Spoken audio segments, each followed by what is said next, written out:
Olá, turminha! Na videoaula 30, nós começamos a ver sobre educação patrimonial, né? Que é educação patrimonial. E vimos a história do Guilherme Augusto Araújo Fernandes, que eu até disse que ele tinha Fernandes, mas não era meu parente, né? E o Guilherme Augusto, ele conta uma história que parte dela se passa em um asilo para idosos, né? E lá neste asilo ele tem vários amigos, mas a amiga dele mesmo, que ele mais gosta, que ele fez uma amizade, é a dona Maria Antônia Diniz Cordeiro. Ele se aproximou dela e gostou mais dela porque ela também tinha 4 nomes igual a ele.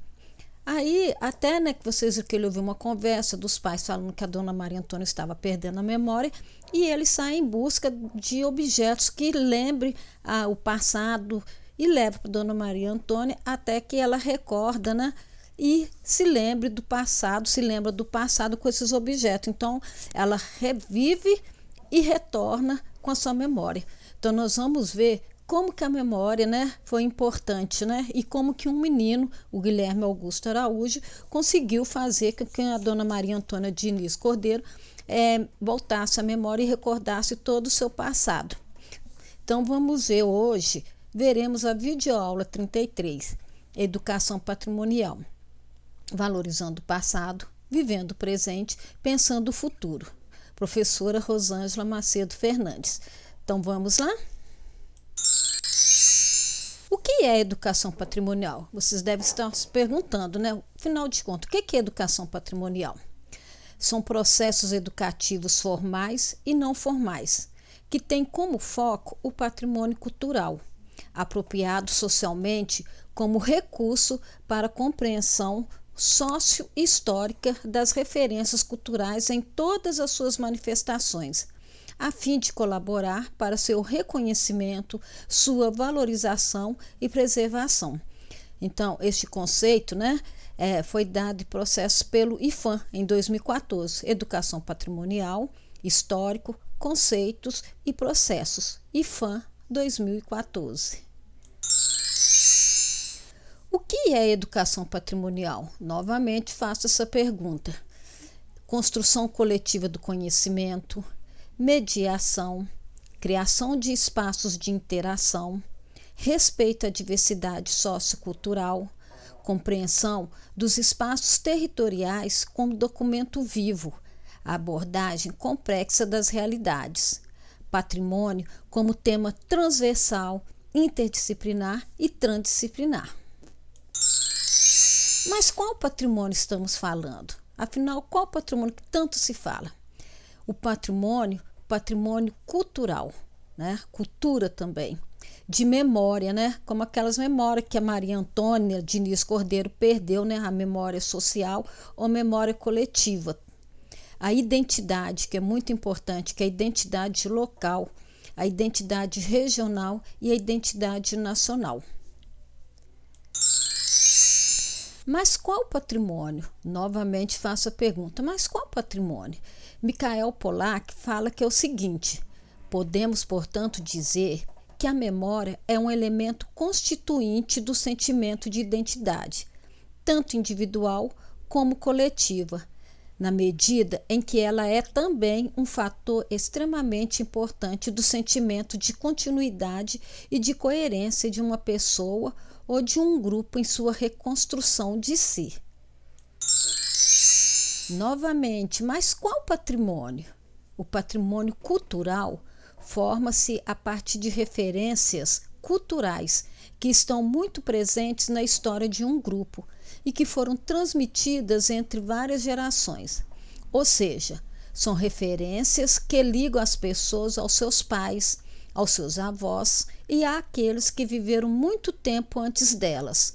São as referências que se quer transmitir às próximas gerações, né? O que nós vamos passar para os nossos filhos, os nossos netos, né? São essas referências. Educação patrimonial, inventários participativos, IFAM 2016. Mas qual patrimônio? A Constituição Federal de 1988, em seu artigo 216, diz o seguinte sobre patrimônio: constituem patrimônio cultural brasileiro os bens de natureza material e imaterial, tomados individualmente ou em conjunto, portadores de referência à identidade, à ação, à memórias dos diferentes grupos formadores da sociedade brasileira, nos quais se inclui o que vão ser incluídos? As formas de expressão, né? Que formas de expressão são essas? São as danças, né? As folias de rei, né? Os congado, guardas de marujo, isso são formas de expressões. Os modos de criar, fazer e viver. As criações científicas, artísticas e tecnológicas, as obras, objetos, documentos, edificações e demais espaços destinados às manifestações artístico-culturais. Os conjuntos urbanos e sítios de valor histórico, paisagístico, artístico, arqueológico, paleontológico, ecológico e científico. O poder público, com a colaboração da comunidade, promoverá e protegerá o patrimônio cultural brasileiro por meio de inventários, registro, vigilância, tombamento e desapropriação e de outras formas de acautelamento e preservação. Então, o poder público tem que usar de tudo para proteger, né, este bem cultural. E como proteger? Por meio de inventário, né? O que são inventário? Listagem do que tem ali no município. De registro também, a vigilância, né? Inicialmente a Guarda Municipal ela foi criada para ter um modo de vigiar os bens, né? Os monumentos. Então, inicialmente eu me recordo que foi assim, a Guarda Municipal criada para guardar os bens materiais, né? No caso, os prédios, os edifícios. E o tombamento também, né? O que é tombar? Não é jogar no chão, né? Muitas vezes a pessoa acha, vai tombar, tombamento. Não, é preservar. Só que essa questão de tombamento, muitas vezes, cria problema. Nós vamos ver quando formos estudar a história do nosso distrito, quando mais para frente eu vou pôr uma aula sobre isso, sobre o distrito e o bairro. O tombamento, os donos não gostam de ver seu imóvel tombado. Por quê? Porque eles não podem fazer mudança, né? Principalmente na fachada do imóvel. Tem que se preservar tudo. E a desapropriação e de outras formas de acautelamento e preservação. Olha aqui só, patrimônios. O que são patrimônios? Olha aqui, ceramistas, né? Olha aqui, a dança, né? Forma de expressão. Aqui, ó, pinturas, né? Também, né? Olha aqui, material. Olha aqui só, Brasília, né? Uma cidade que foi planejada, foi construída, né? Ela é um patrimônio. Olha aqui, uma cidade histórica aqui, outra. Essa aqui parece que são as cataratas do Iguaçu, né? Isso tudo são patrimônios e devem ser preservados. Bens de natureza material. Bens imóveis. Quais são os bens imóveis? São edificações, sítios de valor urbanístico, paisagístico, arqueológico, etc. Bens móveis são objetos, fotografias, cartas, livros, registros. Bens integrados, cantarias, pilastras, arcos, cruzeiros, púlpitos e retábulos, né? Esses daqui, ó, púlpitos e retábulos, nós vamos ver muito nas igrejas, né? Nossas igrejas históricas. Arcos do cruzeiros, nós vamos ver aqui no General Carneiro, olhando lá para cima, tem um cruzeiro, né? Que são aquelas cruzes que ficam no morro. No centro de Sabará, nós podemos ver no Morro da Cruz, né? Também tem um cruzeiro. E são as cantarias, né? São as músicas que são, por exemplo, lavadeiras antigamente, quando iam lavar roupas na beira do rio, criavam cantiga, e essas cantigas ficaram como bens. Bens de natureza material. Olha só. Aqui nós temos uma cidade, né, histórica. Isso tudo aqui é bens de natureza material. O dono dessa casa, para poder mexer aqui, ele pode mudar, arrumar o telhado, mas as telhas têm que se manter do mesmo estilo, janela tem que mexer do mesmo estilo, ele não pode mudar nada aqui na parte da casa, tá? No centro de Sabará, a gente vê que algumas casas internamente já foram modificadas, mas podemos ver que a fachada, né, se preserva ainda. Bens de natureza material. Olha só, nós temos aqui uma santa, que é a Santa Ana, né, Santana Mestra. Ela é um bem móvel tombado em nível municipal. Ela foi tombada no ano de 2008, 2009. Então essa aqui é a Santana Mestra. É um bem de natureza material. Olha aqui, bens de natureza material também, ó. Aqui nós temos frontispício, que chama, né? Fica na frente de uma igreja. Olha só, nós podemos ver aqui que tem esses anjos aqui do lado, ó. Isso tudo aqui tudo é preservado, tudo é bem de natureza material. Provavelmente essa obra aqui nesse frontispício foi feito por Aleijadinho, né? Que foi o grande escultor que tem muitas obras em Sabará. Então isso aqui é um bem de natureza também material, ó. Não pode ser mexido em nada, tem que ser preservado. Para isso tudo, existe legislação, leis, né, que foram criadas para manter e preservar. A lei federal, né, tem uma lei federal que em seu decreto-lei de 25/1937, via portaria IFAM 11/1986. Tem a legislação estadual também, em sua lei 5.775, criada em 1971, via portaria IEFA, Minas Gerais, em 29/2012.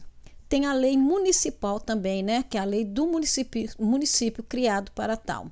É a lei 423, 1991. Via Conselho Deliberativo de Patrimônio. Então, criou-se um conselho para preservação do nosso bem patrimonial. Tombamento. Então, tombamento não é tombar, não é jogar no chão. Pelo contrário, é preservar. Então, o tombamento, o que com o tombamento em pé acontece? Se eu tenho um imóvel, o imóvel foi tombado, se eu tenho a minha casa, por exemplo, eu tenho a minha casa, ela foi tombada, não, a professora vai jogar sua casa no chão. Não, não é nada disso. Olha só, impede destruição, demolição, mutilação. Isso está previsto no artigo 4º. Então, não é jogar no chão. Proíbe pintura, reparação ou restauração sem a prévia e expressa autorização do órgão. Artigo 4º. Então, tem minha casa. No centro, as casas no centro histórico normalmente são brancas, as janelas pintadas de azul, vermelho ou verde, né?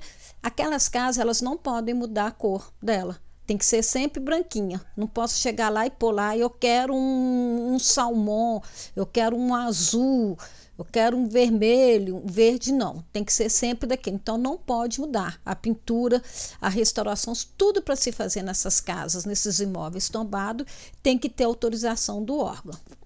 Regula construções, intervenções no entorno. Até para construir em volta, ou fazer, né, aqueles chamados puxadinhos que o povo tem mania de fazer, tem que ter autorização. Em caso de alienação, o que é alienação?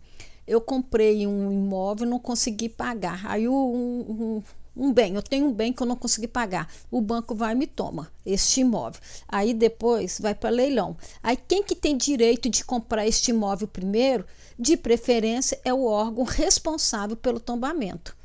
Então, tá lá, eu não consegui pagar. Aí vai para leilão. Então, quem que tem direito de preferência, antes que aconteça o leilão público, é o responsável pelo tombamento, de acordo com o artigo 8º.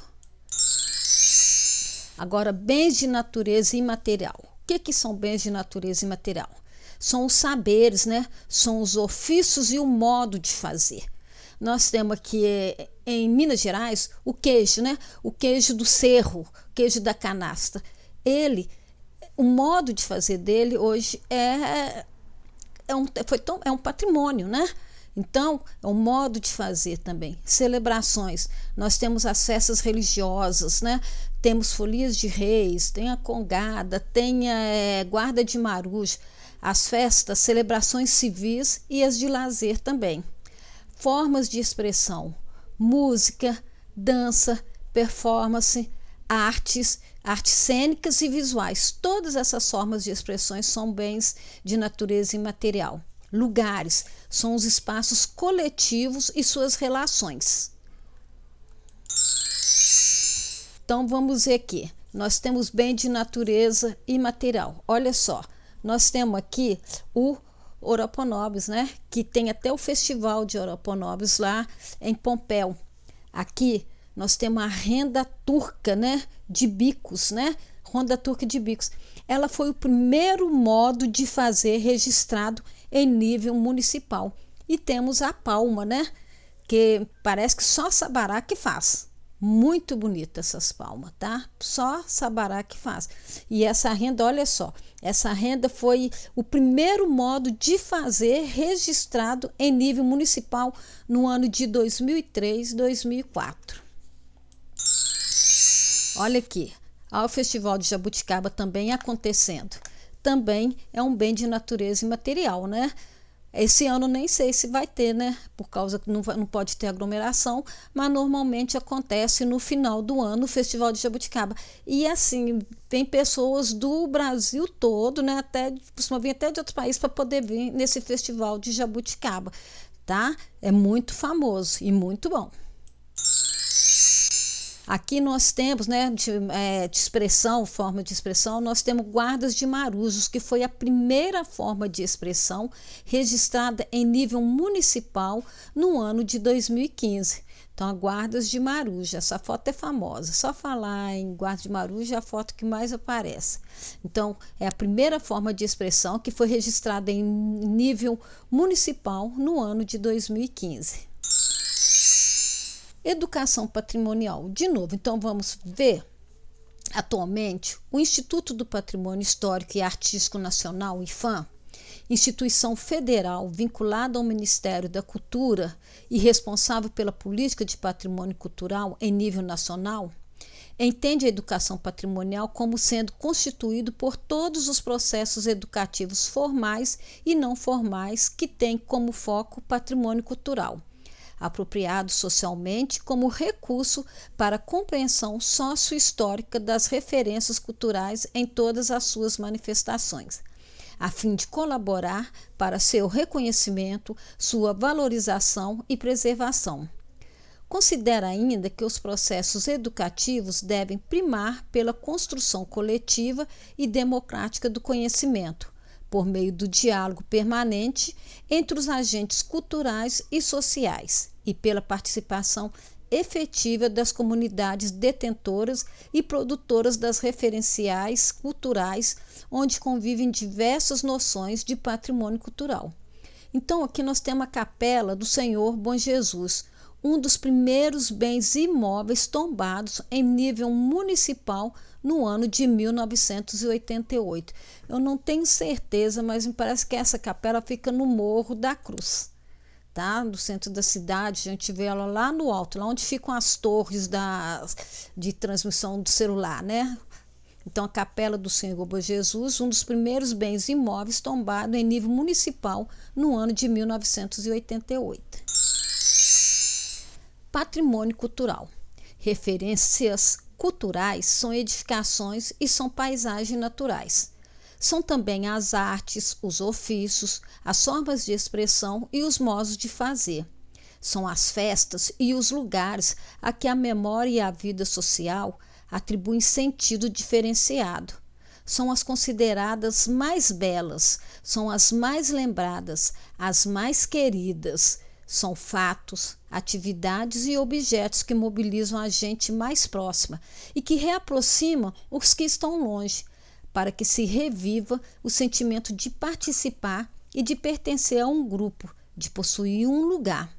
Em suma, referências são objetos, práticas e lugares apropriados pela cultura na construção de sentidos de identidade.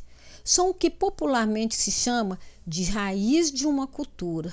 Texto extraído do Manual de Aplicação do Inventário Nacional de Referências Culturais do IFAM, página 8.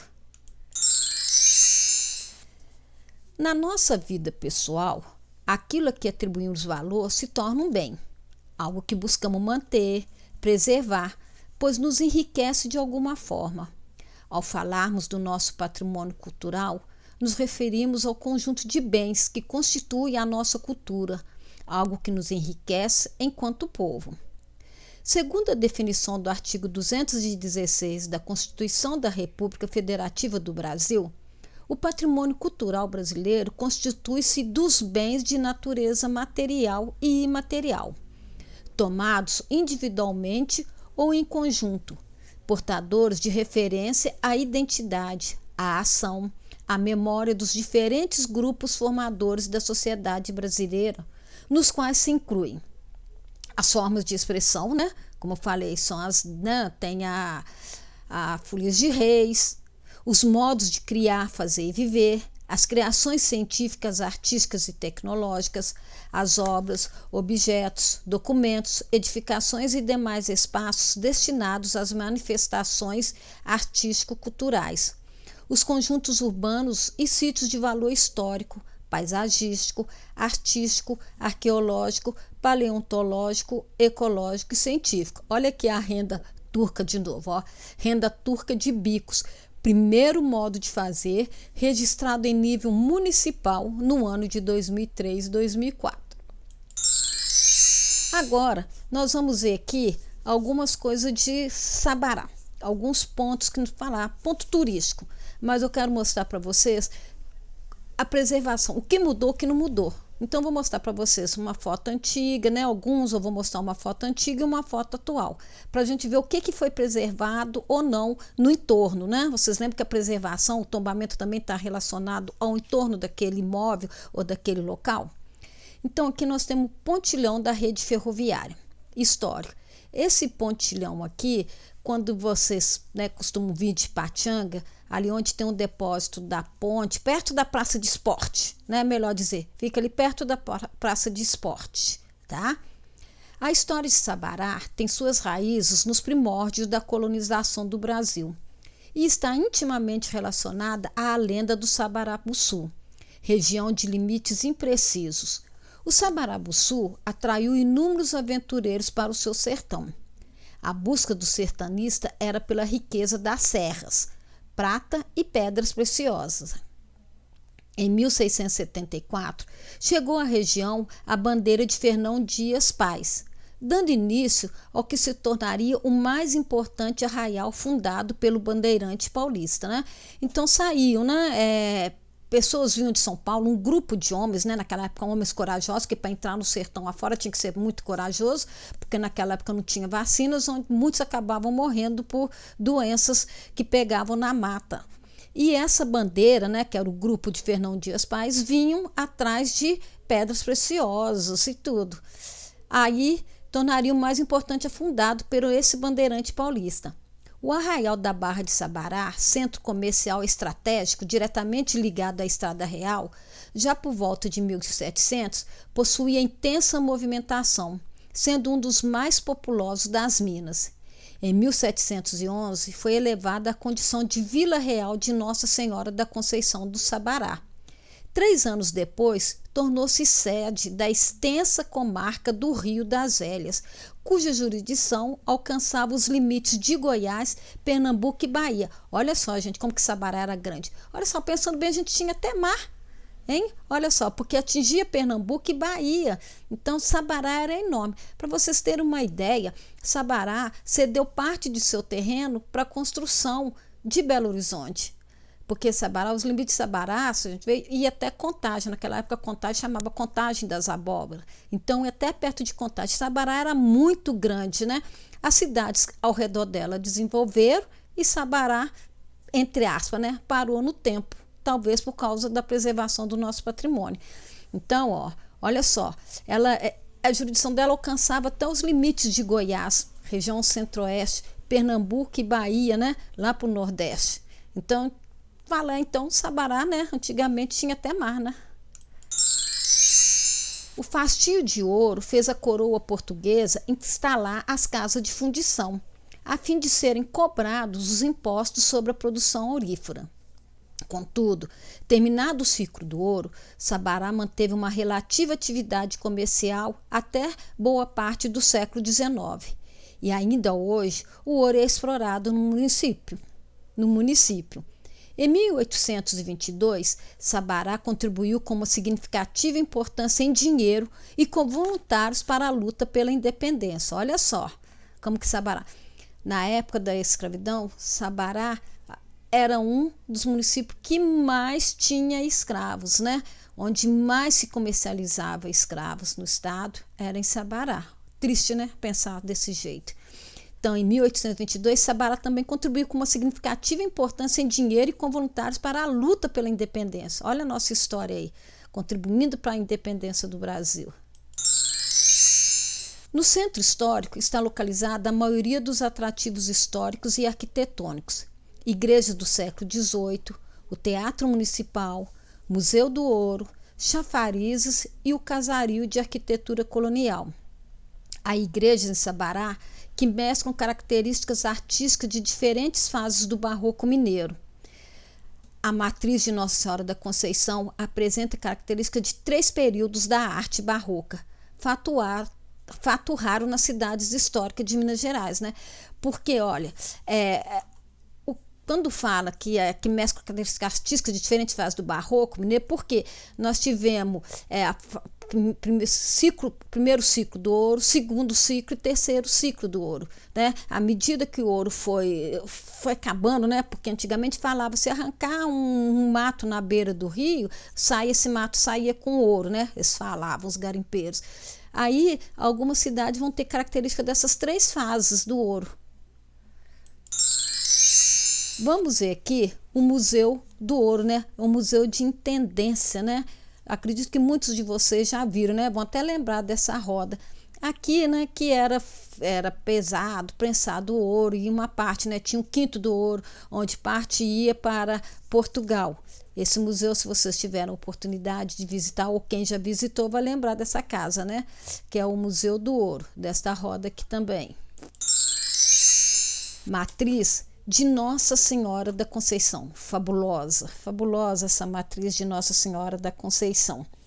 Olha só, deixa eu ler um pouco aqui para vocês da matriz de Nossa. Ela foi erigida, né, erguida por volta de 1710. Ela possui uma das mais exuberantes talhas da arte barroca mineira, constituindo uma das mais ricas matrizes mineiras.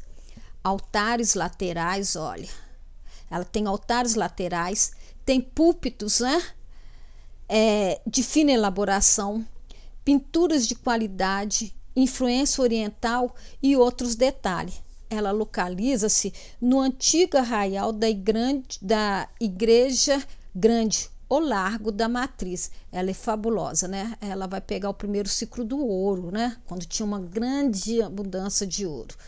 Então, ó, tudo aqui, ó, muito bonita. Aqui nós temos a capela, né? Igreja, né? De Nossa Senhora do Ó. Linda, linda. Datada de 1717, ela é considerada uma das mais ricas representações do barroco em Minas. Ela apresenta influência chinesa na arquitetura e na decoração interna, erigida em louvor à Senhora da Expectação do Parto, popularmente conhecida como Senhora do Ar. Ela é pequenininha, né, mais linda, né, que o largo, né, Nossa Senhora do Ó, muito rica, também faz parte do primeiro ciclo do ouro, né? Igreja de Nossa Senhora do Carmo, olha só. Essa igreja foi construída a partir de 1763. O templo, ela é administrada pela Ordem Terceira do Carmo, contendo várias obras-primas do mestre Aleijadinho. Nós podemos ver aqui, ó, no retábulo dela, ó, no altar. ao lado de outros artistas como Francisco Vieira Servas, Joaquim Gonçalves da Roça e Tiago Moreira. Ó, aqui obras, ó, obras de Aleijadinho, né? Nós falamos frontispício, né? Frontispício da igreja, né? A torre, aqui, ó, obras de Aleijadinho aqui na porta, a entrada aqui, e sem falar a parte interna, né? Aqui, ó, essa parte aqui, ó, tudo feito pelos grandes mestres. Igreja Nossa Senhora das Mercês, né? Deixa eu ver se eu... Essa igreja, ela é uma das mais simples para falar no centro de Sabará, né? Olha só, já não tem e não tem aquela riqueza de ouro, né? Podemos ver que o altar dela é bem simples. Igreja Nossa Senhora das Mercês. Voltando lá, olha, naquele pontilhão da rede ferroviária, ela, nesse pontilhão aqui, ó, olha que tem uma foto antiga, né? É o encontro do rio Sabará e o encontro do Rio das Velhas, né? Justamente ali onde fica a praça de esporte, né? É o encontro do rio Sabará e o encontro do Rio das Velhas. Chafariz do Caquende. Aqui tem uma foto mais antiga. Daqui a pouco nós vamos fazer uma comparação. Reparem, ó, tudo em volta dele, ó, esses casarinhos. De uma nascente do Morro de São Francisco, vem a água límpida que abastece o mais famoso chafariz de Sabará, que desde 1757 abastece a cidade. Seus construtores foram João Duarte e José de Souza. Possui fachadas com vestígio das armas portuguesas, que foram arrancadas do monumento por ocasião da independência. Não se sabe ao certo a origem da palavra caquende, se seria portuguesa, africana ou indígena. Em língua tupi-guarani significa água cristalina que dali brota, e em língua africana, jovem forte e valoroso. Reza a tradição que aquele que bebe de sua água sempre volta a Sabará. Até hoje a fonte mata a sede da comunidade e visitantes que por ela passam. Dizem também que essa fonte ela não pode ser fechada, né? Essa tem que ficar sempre aberta, né? Essas torneiras aqui da fonte, né? E aqui também, né, tem umas lendas, né? Sabará é cheio de lenda. Especula que aqui tenha sido enterrado o corpo do bandeirante Borba Gato, né? Que até os dias de hoje ela mata a sede de visitantes e comunidades que por ela passam. Então, é uma lenda, né? Borba Gato fala que ele era genro, né, do Bandeirantes, que chegou aqui primeiro, Fernão Paz. Então, eles falam que o corpo dele também está enterrado aqui. Lendas. Olha só. Então, eu mostrei para vocês, olha aqui, ó. O casarinho mantém o mesmo, ó. Vou voltar lá para vocês verem, ó.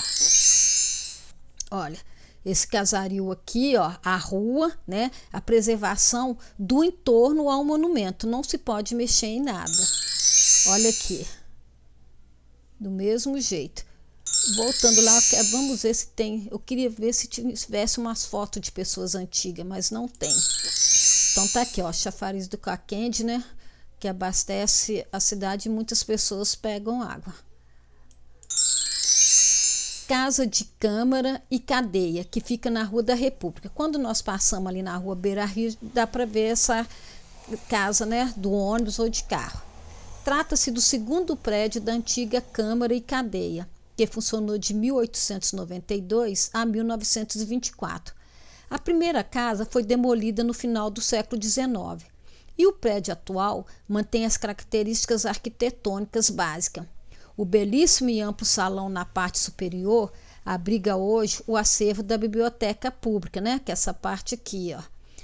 Abriga hoje também a UAB, que é a Universidade Aberta do Brasil, que é o polo de Sabará. Agora, conjunto arquitetônico da Rua Dom Pedro II. A antiga Rua Direita. Por que Rua Direita? Toda cidade histórica tem a Rua Direita. Ouro Preto tem a rua direita, Mariana, São João del Rei. Por quê? A rua direita, se você subindo a rua direita, ela te levava a uma igreja.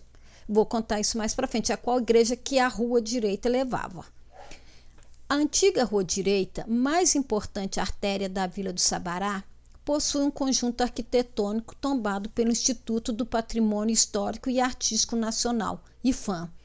Destacam-se entre as edificações o solar do Padre Correia, a Casa Azul, o sobrado de Dona Sofia e a Casa da Ópera, que é o Teatro Municipal. Então, todos esses, a maioria, do conjunto arquitetônico concentra aqui na rua direita, que é a rua Dom Pedro II. Por que chama rua direita? Porque toda a rua direita nos municípios históricos levam a uma igreja.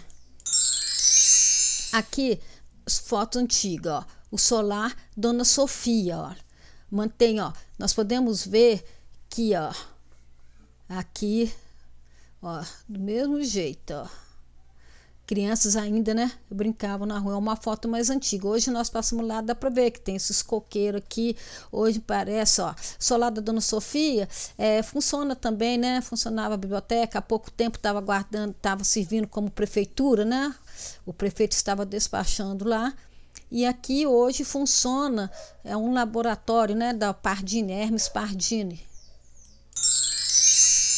A Casa Azul, que é na rua Dom Pedro II, lá em cima, próximo à Secretaria de Educação.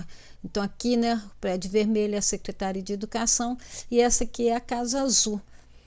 Há uns anos atrás, acho que funcionava um posto do INSS lá, não tenho certeza. Aqui nos dias atuais, como que o movimento de carro toma conta.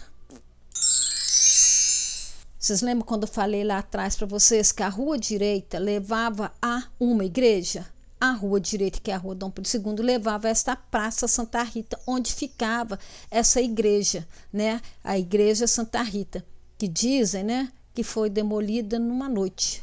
Acabaram com essa igreja assim, de um dia para o outro, Infelizmente. Porque antes todo o trânsito pesado de caminhões e ônibus, municipais e intermunicipais passavam aqui perto. Aí falaram que não dava, na hora dos ônibus manobrar, não tinha como manobrar. As grandes carretas que iam para Belgo também não tinha como descer. Aí acabaram, demoliram essa igreja, sumiram com tudo. Acho que não tem nada nem lá no Museu do Ouro.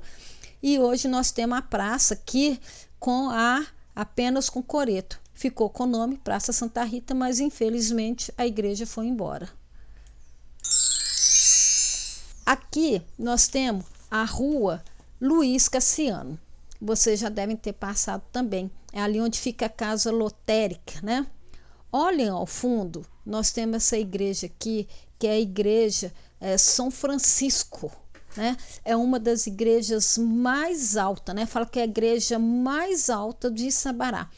Aqui nos fundos nós temos um morro, que é o Morro São Francisco, foto antiga, foto atual. O morro foi preservado, olha só, não tem uma construção. Esse Morro São Francisco é o conjunto paisagístico tombado em nível municipal também. Ele foi tombado em nível municipal no ano de 2006, 2007. Dizem, que lá tem um caminho de pedra que ligava, através desse caminho de pedra chegava à Bahia. Não sei se é lenda, falei que Sabará é cheio de lenda. Mas aqui também acontecem campeonatos, de pipa, nesse morro aqui, Viu que ele foi preservado? Nós temos uma foto antiga, que mudou. Aqui no final tinha uma casa, Olha só, não tem, No final tem um comércio, tem um restaurante, funciona um restaurante hoje, Aqui do lado, o ônibus está tampando. E o morro, ele foi tombado pelo conjunto, paisagístico tombado. Legal isso aqui, Rua Luiz Cassiano. Casa da Ópera, o Teatro Municipal, que fica na Rua Dom Pedro II, que é a rua direita que eu falei para vocês. É o segundo teatro mais antigo do Brasil em funcionamento. Tem em suas linhas arquitetônicas a influência dos teatros ingleses do reinado de Elizabeth I. Por isso, é conhecido também como Teatro Elisabetano. O primeiro prédio foi construído antes de 1771. e funcionou por volta de 1783. A segunda Casa da Ópera foi inaugurada em 2 de junho de 1819, durante as festas do nascimento da princesa da Beira, Dona Maria da Glória, de Portugal. Nela atuaram as grandes companhias artísticas da época. A casa recebeu as visitas dos imperadores Dom Pedro I, em 1831, e também Dom Pedro II, em 1881. Sua arquitetura interna tem influência italiana, com disposição dos camarotes em 3 galerias, possui excelente acústica e encontra-se em plena atividade cultural. Recentemente, ele passou por uma reforma, ficou fechado, mas parece que fez um ano, porque ele voltou, foi arrumado, foi todo recuperado. As cadeiras aqui que vocês veem mantêm as mesmas. Aqui, ó, é interessante que o tamanho aqui onde fica a plateia é o mesmo tamanho onde ficam as pessoas que vão se apresentar. E esses andares aqui, ó, onde ficavam os ricos, antigamente. E aqui em cima, sabe quem que ficava aqui em cima? Não era quem era o mais rico, não. Eram os escravos. Os escravos ficavam aqui em cima para poder aplaudir, as apresentações. Nem para isso o povo antigamente servia, para bater palma, Absurdo. Então os escravos ficavam aqui em cima para poder bater palma durante as apresentações. Esse teatro, falo que ele tem uma acústica sensacional, E já teve show dele aqui, do Milton Nascimento, Ele apresentou o show, parece que foi o último Trem Azul. Tem grandes peças também na época do festival de teatro, Tem muitas apresentações também. Ele é lindo. Agora aqui nós vamos ver a igreja Nossa Senhora do Rosário, que fica na Praça Melo Viana. Vocês conhecem, porque quem vem de Patinga, normalmente pega Patinga ali nesta praça. Construção iniciada em 1768 pela Irmandade dos Homens Pretos da Barra do Sabará. Revela a fé e a força do negro africano. Os escravos decidiram construir sua própria igreja, mas a decadência das minas de ouro não permitiu que fosse concluída. A obra, iniciada em 1768, foi abandonada com a abolição da escravatura. Em 1888, trata-se de um importante testemunho dos métodos construtivos da época. Sua arquitetura apresenta detalhes das 3 etapas distintas de sua construção. Possui em uma das sacristias o Museu de Arte Sacra, com peças dos séculos XVII e XVIII. Quem vê as ruínas da igreja não imagina o que há escondido por trás das grandes paredes de pedra, sem reboco, a céu aberto. A muralha, porém, protege uma antiga capela de taipa de 1713. Na sacristia, funciona o Museu de Arte Sacra, com imagens e crucifixos do século XVIII e XIX. Então, ó, essa capela que está lá no fundo, ela é mais antiga, Ela foi construída em 1713. Quem teve a oportunidade de visitar essa igreja pode ver as larguras das paredes, Fantástica também essa igreja. Então, aqui, ó, Igreja Nossa Senhora do Rosário, na Praça Melo Viana. Aqui, ó, nós temos ela aqui no fundo. Essa praça também,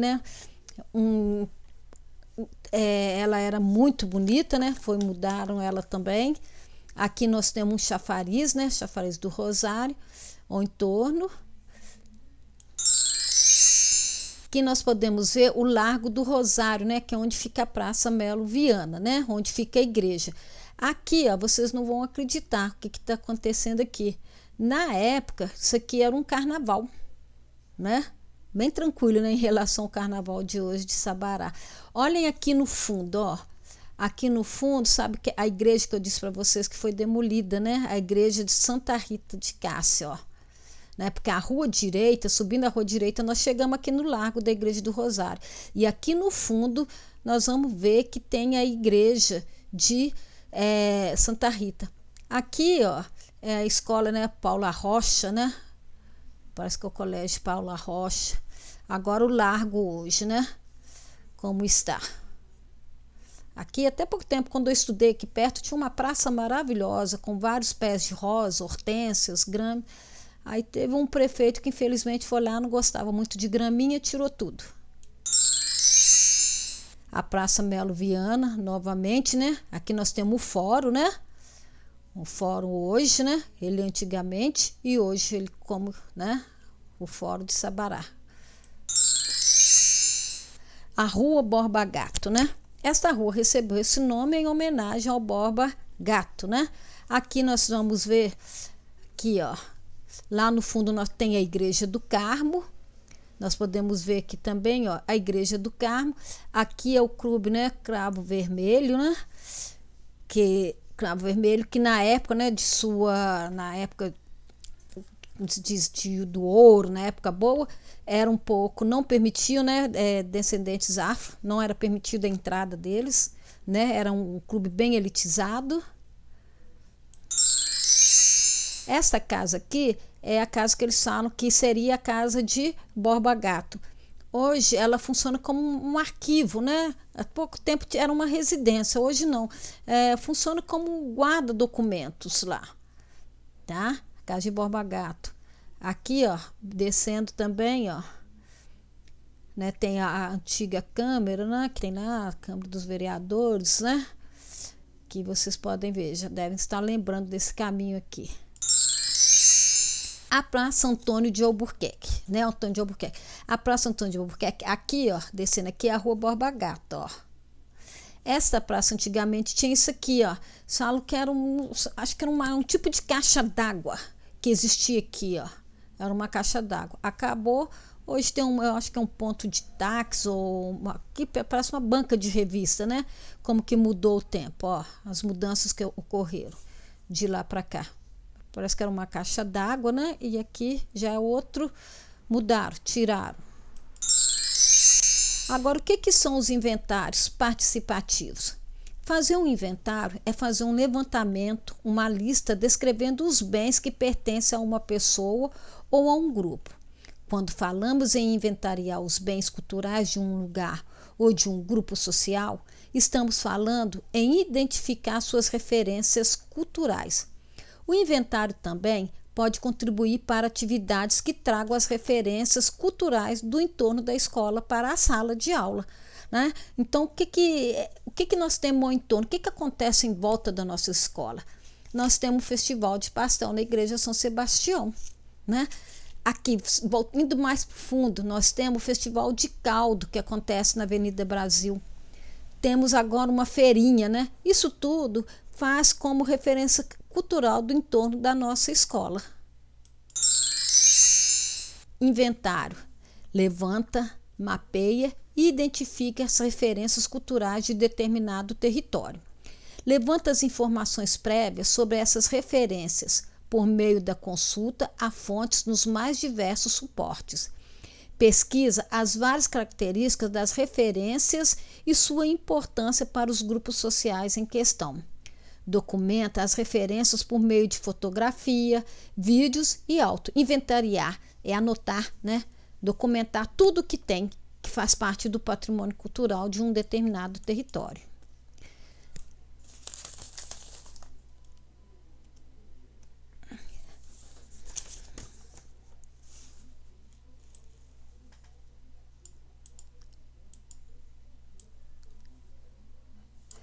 Na nossa próxima aula sobre educação patrimonial, eu vou falar um pouco sobre o nosso distrito Carvalho de Brito, até chegar no nosso bairro.